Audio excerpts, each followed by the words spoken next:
Fantastica.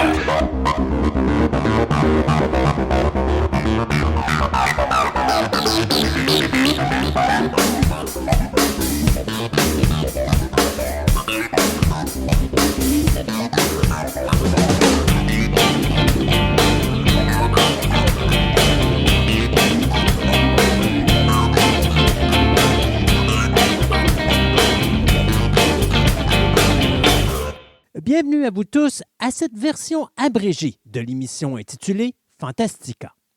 Mon nom est Christophe Lassens et il me fait grand plaisir de vous accueillir aujourd'hui pour vous présenter une des multiples chroniques réalisées dans le cadre de notre émission radio qui existe depuis 2003.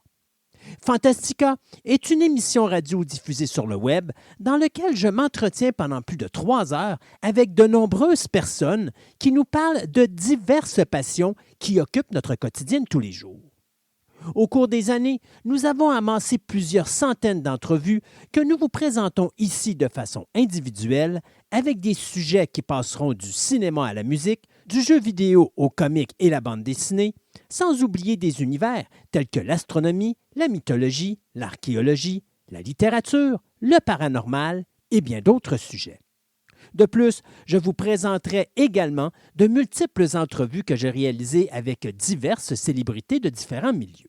Dans cette émission, le professeur en anthropologie Martin Hébert nous parle des liens entre l'univers de l'anthropologie et l'univers de la science-fiction, tout principalement la relation entre l'existence de la race humaine et l'existence de races extraterrestres.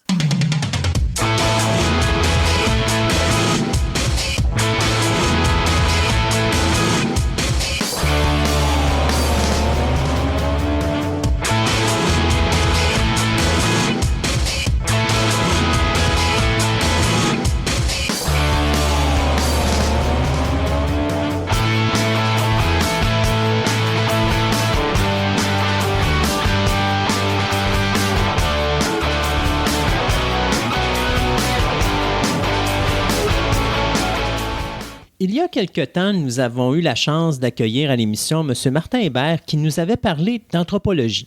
Puis si vous vous rappelez bien, j'avais été un petit peu taquin parce qu'on n'avait pas nécessairement tout dévoilé au début de la chronique. On avait juste dit qu'on parlait d'anthropologie, mais qu'on gardait quelque chose en stand-by en arrière.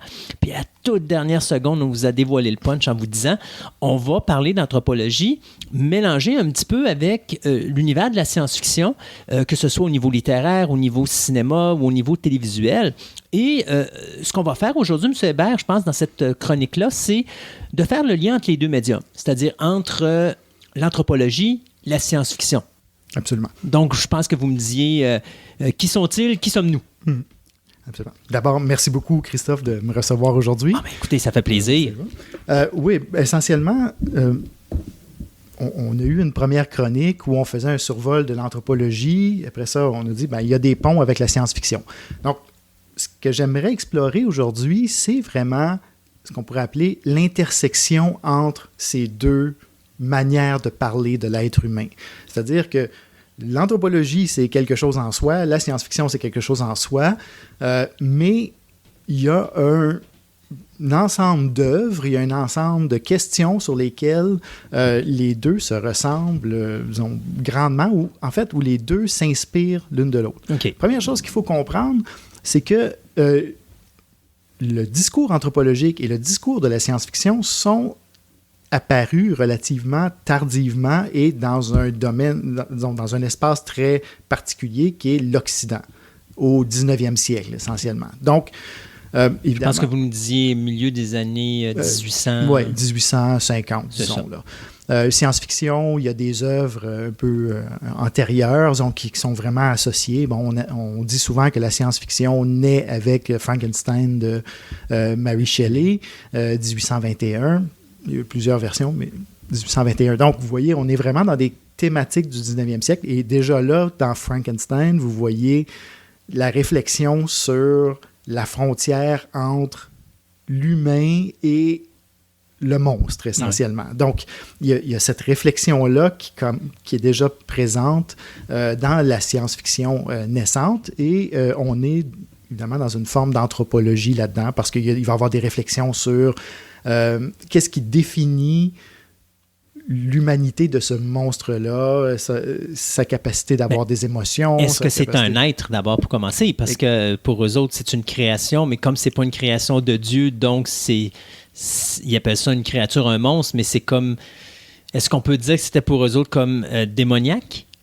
Bien, justement, on est à une époque où on tente de sortir des explications théologiques pour entrer dans des explications scientifiques. Et la première caractéristique de ces explications scientifiques-là, c'est de dire que l'être humain est un corps, est un animal animé qui, pour des raisons qu'on ne comprend pas trop à l'époque et qu'on ne comprend pas tout à fait encore aujourd'hui, est un animal qui pense, qui a des émotions, qui a un sens du moi, etc. Donc, déjà là, vous voyez, on est au tout début de cette différenciation entre l'anthropologie et la science-fiction, et déjà, il y a des ponts entre les deux.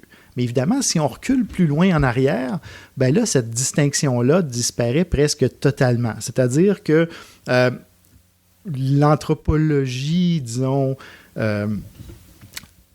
ancienne, avant l'émergence de la discipline, était profondément ancrée, par exemple, dans des récits de voyage. Okay. Donc, durant la découverte... mettons Christophe Colomb. Christophe Colomb. Disons, au moment où les Européens commencent à se promener un peu plus sur la planète, ils développent des discours sur l'autre. On a rencontré tel type de personnes ou tel type d'animaux, tel type...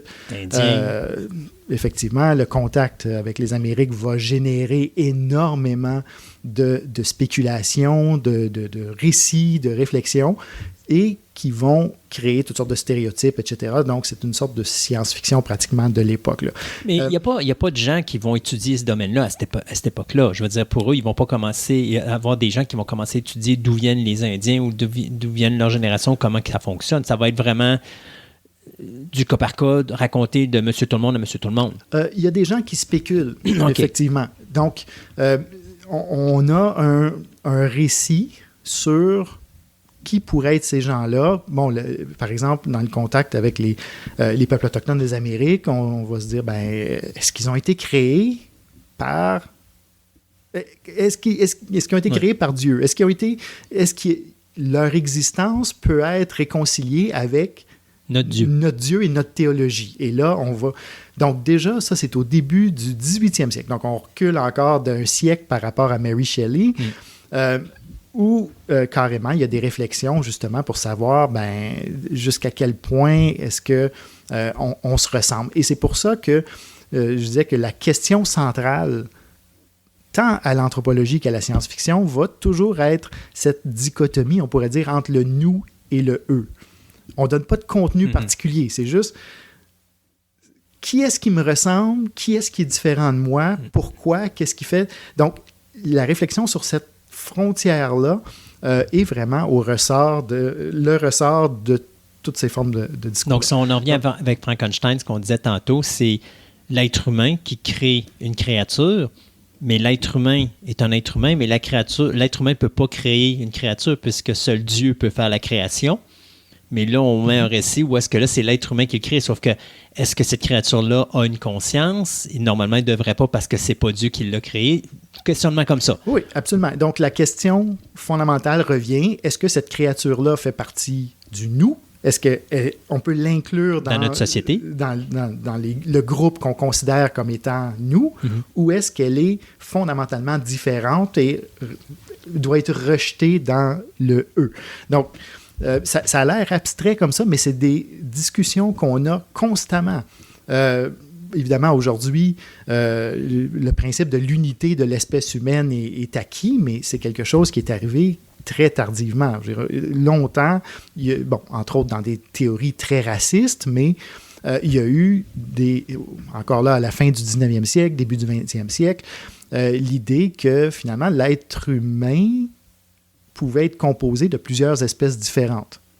Et encore aujourd'hui, quand on parle de la préhistoire humaine, de la paléontologie humaine, on trouve plein de fossiles différents avec des petites différences les uns par rapport aux autres. Et la question, c'est toujours la même. Est-ce que qu'ils nous ressemblent ou est-ce qu'ils sont différents? Et là, il y a toute la question des critères. Mais je veux revenir peut-être sur quelque chose de... Oui. Avant d'aller trop loin là-dedans. Ce qu'il faut remarquer, c'est que là où l'anthropologie et la science-fiction se touchent, c'est dans la production de récits sur l'humain la plupart du temps. Et ses frontières, on pourrait dire.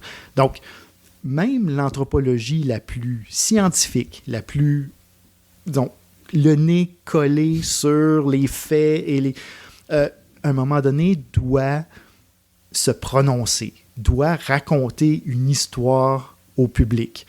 On voit ça chez les archéologues beaucoup. Les archéologues trouvent toutes sortes de petits tessons. Mais à un moment donné, vous ne pouvez pas juste dire j'ai trouvé 4200 tessons de poterie sur mon site et je ne peux pas me prononcer sur ce que ça veut dire. Les gens vont vouloir voir une maquette, veulent voir un dessin de comment ça se passait durant la préhistoire, etc. Donc, vous êtes nécessairement obligé d'enrober d'une certaine façon de faire une interprétation. Exactement. Et toute la question de ce pont entre l'anthropologie, la littérature, le cinéma, la BD, etc., va tourner autour de cette question de l'interprétation. Ce qui différencie l'anthropologue rigoureux avec l'artiste créateur, c'est juste le niveau d'interprétation. Mais les deux vont en faire. Et là, il y a eu des débats depuis les années 80 fascinants en anthropologie où les gens disaient finalement, l'anthropologie, c'est juste un autre genre littéraire essentiellement. Parce que même si on parle de sociétés qui existent aujourd'hui, vous devez la mettre en récit pour la communiquer. Même si, on va parler dans d'autres chroniques de toutes les critiques qui ont été faites sur disons, la représentation de l'autre, là, tous les filtres que ça implique et tous les biais, etc. Mais partons du cas le plus simple, archi simple, je vous demande de me décrire votre société. Parlez-moi de votre culture, de votre société, de l'histoire de votre peuple, ou peu importe. Nécessairement, vous allez avoir à réduire une complexité immense. C'est, même si vous connaissez cette société-là comme personne d'autre la connaît, pour communiquer quelle est, selon vous, la société québécoise ou quelle est, selon vous, peu importe. Il faut faire un résumé. Il faut faire un résumé, exactement. Et ce résumé-là passe toujours par des formes quasi littéraire. Vous devez raconter une histoire, vous devez situer votre société dans un développement historique. Il y en a qui vont parler de son destin, il y en a qui vont parler presque de son naissance. Ma société se résume à tel trait fondamental, etc. Donc, il y a plein de manières de le faire, mais on est dans de la production de discours. De l'autre côté, la science-fiction qu'on pourrait facilement voir comme simplement une fabulation, comme un pur discours déconnecté de tout, doit s'alimenter quand même à la réalité, à des exemples, à des inspirations pour avoir un sens. Vous ne pouvez pas inventer une société fictive totalement à partir de zéro sans avoir aucun référent. Donc, nécessairement, dans votre société, il va y avoir un système politique. Vous pouvez faire le tour de la science-fiction. Normalement, on peut identifier peut-être 3 ou 4 systèmes politiques qui sont mis en place. Là. La diversité est vraiment pas énorme. Votre monde doit avoir une économie. Votre monde doit avoir une manière de penser la reproduction. Donc, votre monde va probablement avoir une mythologie, une religion, etc. Donc, des gens qui travaillent, par exemple, dans l'industrie du jeu vidéo, des auteurs de science-fiction qui veulent créer des univers, des gens qui veulent créer un univers cinématographique ou un univers dans une série de télé, très, très rapidement se retrouvent devant le besoin de formuler l'anthropologie fondamentale de leur société. En disant, OK, c'est quoi le ressort de ma société ici? Donc ici, vous voyez que ce qui était au départ 2 genres et 2 discours très différents commence à se mêler d'une façon qui est quand même assez inconfortable dans certains cas, de part et d'autre. Dans l'être humain, qu'est-ce qui aurait fait bouger plus l'évolution? L'anthropologie basée à travers les contes racontés par d'autres personnes ou l'anthropologie à partir d'œuvres littéraires? Parce que là, tantôt, on parlait des années 1800, mais qu'est-ce qui a été le gros déclencheur pour l'évolution humaine? Ça a-tu vraiment été juste le monde qui revient de bateau puis qui raconte qu'est-ce qu'il a vécu, puis les sauvages qu'il a rencontrés, puis leur évolution d'après sa vision? Ou vraiment des artistes ou des auteurs qui ont écrit des œuvres comme justement Marie Shelley ou encore Jules Verne ou d'autres artistes ou d'autres auteurs qui ont fait beaucoup évoluer les choses parce qu'ils ont été, eux, avec une vision futuriste qui a peut-être justement fait en sorte que là, les gens se sont posés beaucoup de questionnements. Oui, excellente question qui nous ramène en fait à l'origine commune entre, on pourrait dire, l'anthropologie et la science-fiction occidentale, mais disons, qui nous ramène à l'origine d'à peu près tous les genres littéraires occidentaux, c'est-à-dire l'Odyssée d'Homère. L'Odyssée d'Homère est remarquable dans la tradition occidentale précisément parce que c'est le moment où quelqu'un décide de mettre par écrit une tradition orale. Avant Homère, toutes les histoires qu'Homère raconte, y compris d'avoir rencontré des cyclopes, d'avoir rencontré des peuples de géants, donc des discours sur l'autre aussi, y compris à l'époque, l'autre, c'est le panthéon des dieux dans la tradition occidentale. Donc, Homère met ses poèmes par écrit. Et à partir du moment où ils sont par écrit, ils vont connaître une circulation qui est complètement différente de ce qu'elle était avant. Donc, on ne peut pas dire qu'un mode fait changer, disons, les mentalités ou la société plus rapidement ou plus que l'autre, mais il y a certainement des différences fondamentales. Il y a une circulation différente. Parce qu'à partir du moment, par exemple, où les textes d'Homère commencent à circuler, ce qu'on voit émerger, c'est des gens commencer à tenter de valider les informations qui sont données là-dedans. Et il va y avoir tout un discours, y compris dans l'Antiquité, jusqu'au début du Moyen Âge même, où les gens vont vraiment parler d'Homère le menteur, par exemple. Donc, on va vraiment avoir un rapport très complexe au discours que lui va avoir mis sur pied, disons, diffusé, là, parce que une fois que c'est écrit, vous pouvez prendre le texte et aller vérifier par vous-même. Quand quelqu'un vous raconte une histoire les yeux dans les yeux, c'est très mal vu de contester ce que cette personne-là vous dit. Donc, dans le rapport de transmission qu'on voyait dans la tradition orale et qu'on voit encore dans la tradition orale, le rapport entre la personne qui raconte l'histoire et la personne qui la reçoit est totalement différent que quand vous vous retrouvez seul face à un texte écrit. Donc là, ça va... Mais c'est un peu le contexte de dire voyons, comment on dit ça donc? Les dires partent, mais les écrits restent. Oui. Parce que veut pas... quand tu as un écrit, il va rester là. L'autre, tu le verbalises, mais de personne en personne, il peut changer.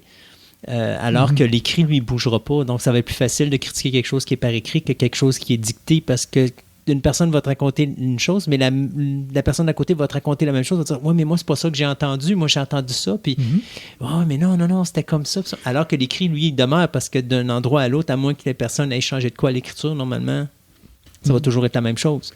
Absolument. Donc, il y a vraiment ici, justement, un rapport qui est tout à fait différent dans le sens où, justement, quelqu'un vous raconte une histoire oralement, vous revenez en disant, je suis allé dans le pays dont tu m'as parlé, j'ai vérifié, j'ai pas trouvé de géant. Votre interlocuteur peut dire, en fait, c'est que tu m'as mal compris, c'est pas vraiment ce que je disais. Donc, c'est pour ça qu'on dit que la tradition orale, elle est vivante, elle est constamment négociée et c'est vraiment un événement. Quand on parle, ce qui est important, c'est l'événement, le contact entre nous. Effectivement, quand le texte a une vie par lui-même, il peut être repris, critiqué de loin, etc. Et c'est pour ça, entre autres, qu'on va commencer à parler justement avec l'émergence de la science-fiction littéraire en Occident. Je dis en Occident parce qu'on va voir dans d'autres chroniques probablement que c'est un discours qui a été réapproprié dans différentes parties du monde pour toutes sortes de raisons. Mais on dit de la science-fiction qu'elle est devenue un mégatexte mondial. C'est-à-dire que là, l'histoire de Frankenstein, elle est là, présente, comme en arrière-plan, fait partie d'une sorte de patrimoine commun que les gens peuvent reprendre, piller, transformer, défaire, refaire, etc. Et constamment, disons, réinventer, mais en rapport avec une version de référence qui est l'ouvrage de Mary Shelley. Alors que dans la tradition orale, la version de référence n'existe pas. Donc, c'est plus fluide et c'est plus... Donc, je ne sais pas si vous voyez la différence, mais la science-fiction prend tout le temps, rajoute des couches, alors que la tradition orale s'étend, on pourrait dire. Point de vue anthropologie, Mary Shelley, 1821 qu'on disait tantôt, ouais. On fait une œuvre où est-ce qu'on montre que l'être humain peut créer une créature à son image, donc un autre humain, entre guillemets. Puis c'est écrit par une femme par-dessus le marché. Ça a dû faire un choc culturel incroyable.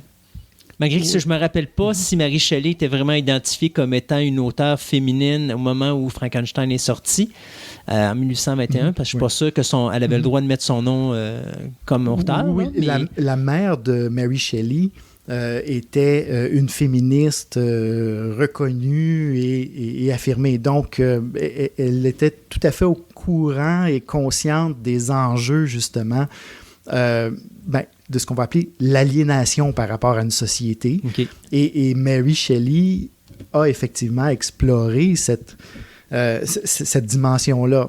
C'était une femme aux ambitions littéraires, certainement. C'était dans l'ère du temps, mais même si elle venait d'une famille progressiste, on pourrait dire, pour l'époque, elle sentait très bien la pression et les limites, disons, à sa carrière possible. Donc, effectivement, il y a un niveau dans Frankenstein qui est pas si profond que ça, qui est juste sous la surface, de réflexion sur ce que c'est que d'être coupé ou en tout cas marginalisé dans une société. Donc, d'être l'image typique du monstre de Frankenstein, c'est quand il est dehors, il vient de prendre conscience et il est à la fenêtre d'une hutte et il écoute, une petite maison de campagne, et il écoute les gens à l'intérieur. Donc, ça, c'est l'image, justement, de l'être qui n'est pas inclus, n'a pas sa place à l'intérieur du foyer, qui est juste à la fenêtre en train d'essayer d'entrer. Et je pense que Mary Shelley avait cette impression par rapport à sa propre société et surtout par rapport au monde littéraire de sa société où elle était proche, elle était très, très proche dans bien des cas, mais jamais tout à fait prise au sérieux, jamais tout à fait acceptée dans ce monde-là. Oui. Okay. Fait que finalement, Frankenstein, c'est la vision d'une femme, de la femme dans la société des années 1800. Écoutez, c'est un niveau, certainement, et c'est ça la beauté d'interpréter des textes. On peut y trouver beaucoup de choses, mais ce serait quand même naïf de penser que Mary Shelley n'a pas réfléchi à sa propre condition à travers son monstre. Là. OK. D'autres œuvres qui pourraient nous intéresser dans cette période-là pour nous montrer justement qui sommes-nous et qui sont-ils? Oui, qui vont brasser un petit peu la société, tout ça? Oui, une œuvre majeure qui ne peut pas vraiment être contournée ici, c'est l'Utopie de Thomas More. 1516. Non, c'est bien avant Frankenstein, ça, là. Oui. Et alors que Frankenstein réfléchit sur, on pourrait dire, la condition de l'être humain, donc la condition de l'individu, l'Utopie de Thomas More réfléchit d'abord sur la société. Et ça, c'est un des clivages qu'on va explorer beaucoup dans cette chronique-ci, c'est-à-dire le collectif versus l'individuel. Et Thomas More, c'est vraiment le fondateur d'un récit sur le collectif en définissant sa société fictive comme une société idéale. Donc, il se sert de ce miroir qui est la société fictive, pour essentiellement passer son message politique. Donc, il va amener toutes sortes de mesures que lui pense progressistes et qui viendraient améliorer le sort de l'humanité à travers son utopie.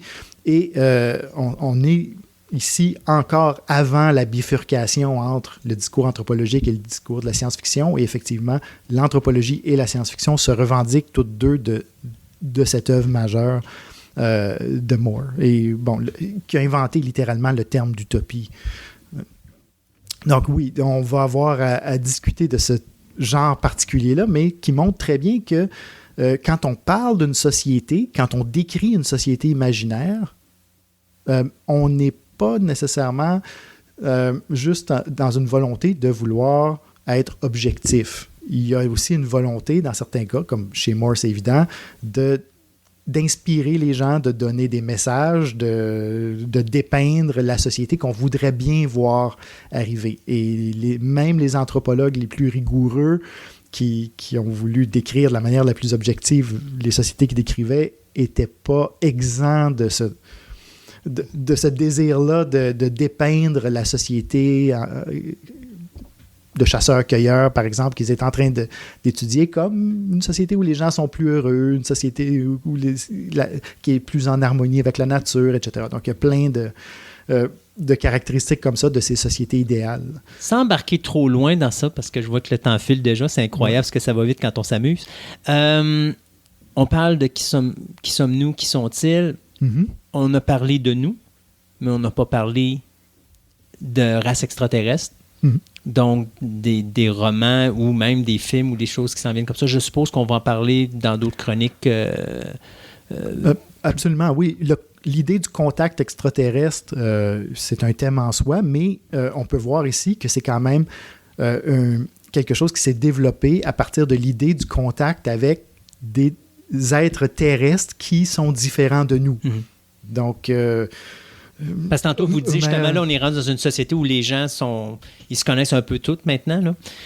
Donc, il n'y a plus autant de chocs culturels comme il y avait dans les années 1800 ou ainsi de suite. Mais là, maintenant, il me semble que c'est exactement le même choc culturel, mais comme on n'est plus capable de le faire entre nous autres, on cherche comme à tout simplement l'écarter puis aller le chercher ailleurs. Oui.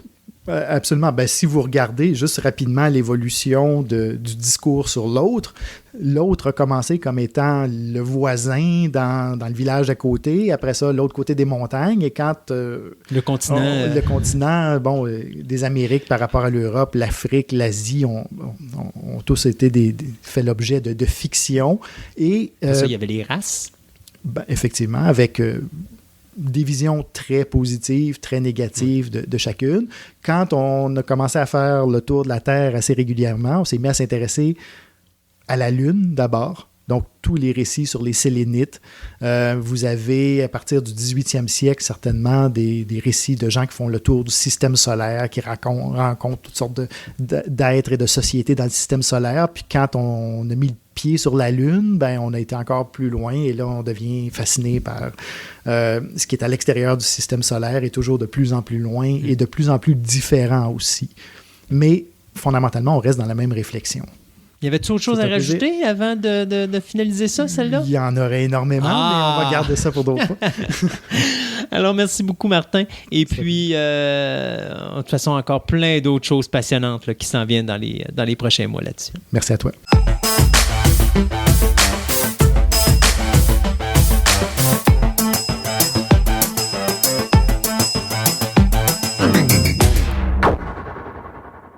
C'est déjà tout pour cette émission abrégée de Fantastica. Si vous désirez nous suivre, vous pouvez écouter notre programme de 3 heures qui est diffusé une fois ou 2 semaines, et ce, en vous inscrivant gratuitement à notre page Facebook de Fantastica Radio Web afin de connaître les dates de diffusion des nouvelles émissions. De plus, il vous est possible de vous rendre sur notre site web au www.fantasticaradioweb.com, Fantastica avec un K, afin d'obtenir plus d'informations sur cette émission, mais également sur mon podcast Programme Double, dans lequel je vous parle de la création de divers films qui ont marqué l'histoire du cinéma. Je vous remercie de votre écoute et je vous invite à nous rejoindre de nouveau ici même afin d'écouter notre prochaine édition abrégée de Fantastica.